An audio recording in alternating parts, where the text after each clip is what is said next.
is that game in Gainesville. I fully expect this to be a night game. There's no time announced right now, but if it's not at night, I don't know what we're doing here. Miami, the Hurricanes and Coach Cristobal going to Florida, going to the Swamp, and seeing Billy Napier and company for a big time show me something year for everyone out there in the Swamp. That'll be a lot of fun. I think this one-off clip will do well also, so I'm going to make a quick plug here. Make sure you're subscribed. If you're watching the live show, we love y'all. We love y'all for being a part of this. This is a college football community, and we're glad to have you in here. Whether you're a Miami fan, whether you're a Florida fan, whoever you root for, we're glad you're here. If you're finding this, though, and we're not live on the air right now, no worries. Again, we're live Tuesday, Wednesday, Thursday, 11 a.m. Eastern. Get in here. We have a lot of fun talking in the live chat. It's a good deal. Best way to make sure you don't miss anything, being subscribed. Football season never stops on this platform. Some keys to the game, man. We got to do that when we're going to talk about the never too early preview for Miami at Florida. Cam Ward making his first start as a Miami Hurricane. I fully expect him to be the starter. I understand Miami took another quarterback through the portal. It'll be Cam Ward, and if it's not, that's a whole other discussion. Florida's going to throw the kitchen sink at him. All right, Coach Armstrong and the boys, they're going to try and heat him up. They're going to try and confuse him.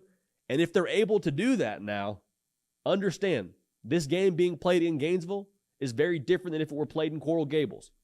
That stadium, I'm assuming it's a night game, that stadium in the Swamp will be a powder keg ready to erupt at the first interception, at the first strip sack, at the first sack period. Like, there's going to be a ton of juice. It's going to be like a big balloon. And if you take a needle to that thing and make it pop, could throw things into chaos. It could be a frenzy in Gainesville if they're able to get after him and have some success in doing that. So for Cam Ward, at what level of comfortable are we with this offense under Shannon Dawson? A lot of what's going on during spring practice is going to dictate exactly what the answer is to that question. But for Cam Ward, is it comfortable to the level where we're able to just be reactive and play football? Hey, I see them bringing pressure off the edge. I know where my hot is. I know what I need to check to. I know where everybody is on the field. Or with 100,000 screaming fans yelling at you, probably not the nicest things, do you have to think a little bit? Is it a little bit more of, okay, wait, what is this? Where is my read? What am I? If you're having to think in a scenario like that, it's going to be difficult because, again, based on all the circumstances here, it's just hard to think when you're in the Swamp, especially at night. A subplot within this now, Miami's receiving core, they got some work to do. Xavier Restrepo is that dude. I mean, he is providing all the Kool-Aid and then some for yours truly by nature of what we're seeing on social media, him making over-the-shoulder catches during practice. Like, yeah, I'm drinking the Kool-Aid. That's what you're supposed to do in March.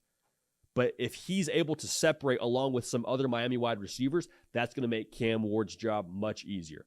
However, if they get jammed up, if they're not able to create enough space for him to throw the football, then if you're Cam Ward, you get back there, you know where you're supposed to go with the football, nobody's open, then things get kind of tricky. Then he has to ad-lib. Just overall, not a good deal. I'll say this, the less broken plays for Cam Ward in the Swamp, especially early, the better. Now, if they have some success and things start to trend the right direction for Miami and they get some momentum, then those broken plays could lead to some more positive things. But especially if it's even or they're down a couple points early as Miami, that would make for some chaos and I think put you in a bad spot if you're the Hurricanes. For Florida now, is there an extra thing to worry about for that Miami defense when you have the football? Graham Mertz, I think, is one of the most disrespected players in the entire country at quarterback. He came over from Wisconsin, had his fair share of poor decisions. I thought he was more than fine last year. The thing for Miami, though, defensively, is if they have to worry about somebody besides Trey Wilson. Trey Wilson, super freshman last year for the Gators. It's going to be very obvious this upcoming season. Get number 3 the football. Get him the football, whether it's speed sweeps, whether it's bubble screens, whether we're pushing the ball to him downfield. He is the best player on your offense. Feed him. Now, we know that, but here's the other part of this. The folks in Coral Gables, they also know that. They watch a lot of film too. They know they got to take away number 3. And so if Miami is able to limit number 3, Florida's got to have an answer. It's got to be Montrell Johnson. It's got to be Andy Jean. It's got to be somebody else within this offense for Florida that can step up and take some eyes off of Eugene Wilson. Eugene, Trey Wilson, same person, just so we're all on the same page there. If they're able to put a lid on Trey Wilson and they're able to heat up Graham Mertz, bad things are going to happen. But if you have answers, then it's a pool party at that point. Everybody's having a good time. Get the ball to Trey Wilson. Get the ball out to whoever else you want to insert in that next sentence, whether it's Andy Jean or Aiden Mizell, whoever it is. If you're able to then have somebody else that can hurt this Miami defense, things start to compound. Then the run game opens up. And that's kind of the next part of this whole thing. The answer of who wins this football game will make our prediction when we get to this game here during our Week 1 preview show, which should be an absolute blast. Again, another reason to be subscribed. The answer to who wins this game is pretty boring because it's kind of what's true across every single football game. Who wins up front? And I understand that doesn't read great on a tweet. It probably doesn't sound the most intelligent when you go and talk to your friends at the water cooler. But sometimes, man, boring is the answer. Sometimes simplicity is the key. Whoever is able to dominate the line of scrimmage and get the best push up front, offensively and defensively, helps your quarterback.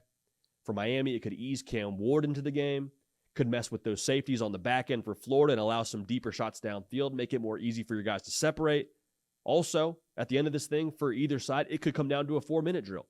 It would not surprise me in the slightest if Florida has the ball at the end of the game and Graham Mertz has to hand the ball to Montrell Johnson 3 times in a row to get a first down, reset the downs, keep the clock moving.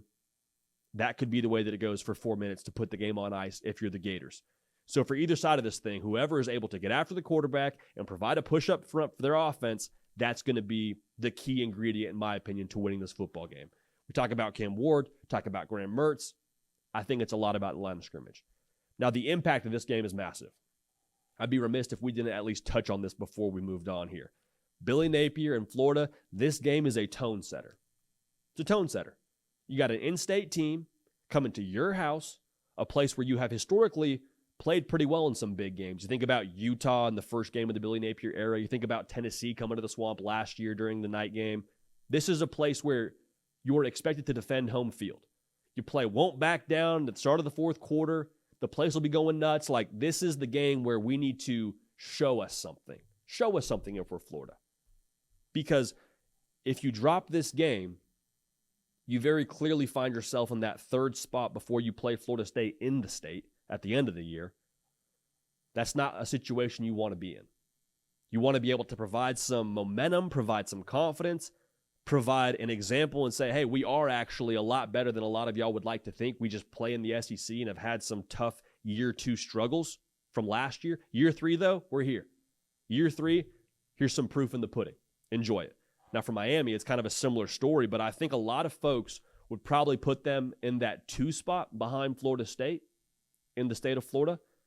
If they're able to beat Florida in Gainesville with everyone in the Swamp and silence that thing, it would reaffirm all the progress that Miami has made from year 1 to year 2, now going into year 3. We talked about it yesterday, or maybe it was the Tuesday show. There's a lot of progress that's happened at Miami. They went from 5-7 to 7-5, and that's a 2-win improvement. I'm sure that feels good to be playing in a bowl game and things like that, but the reality here is there has been much greater strides made when you look at the numbers from year-over-year growth, from total offense, total defense. Like, they've made massive jumps there. So to be able to actually have it translate with a big-time win in-state on the road against the SEC team in the state of Florida, it'd be massive.